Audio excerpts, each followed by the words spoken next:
থাক, সালাম লাগবে না। তুই ভালোই পৌঁছাইছস, এটাই আল্লাহর কাছে শুকরিয়া। বাবা তুমি কেমন আছো? আলহামদুলিল্লাহ, আমি ভালো। মা তোমার শরীরের কি খবর? আমার শরীরটা তো ভালোই আছে বাবা, এরকম শুকাই গেছো কেন? আমাকে অনেকদিন পরে দেখছো তো, তাই মনে হচ্ছে যে আমি শুকিয়ে গেছি। শরবত বানাতে গিয়ে কি বললি নাকি? শরবত কই? এই শরবত বানাতে এত দেরি হলো কেন? হ্যাঁ, যে সিনির বয়ম খুঁজে পাইতাছিলাম না এগুলো।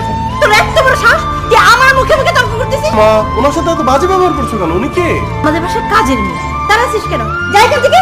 মানে এত দূর জার্নি করে আসলাম, একদম তৃষ্ণায় বুক ফেটে যাচ্ছে। এই দেন তো আপনি শরবতটা। আপনি তো দারুণ শরবত তৈরি করেন। যা রান্না করে যা। যার সঙ্গে কই যাস?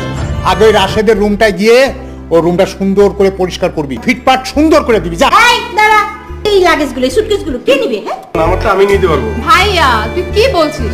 বাড়িতে চাকর বাকর থাকতে তুই এগুলো উপরে নিয়ে যাবি? ধর এটা, এটা মাথায় নে, এটা কি? মাথায় উঠা।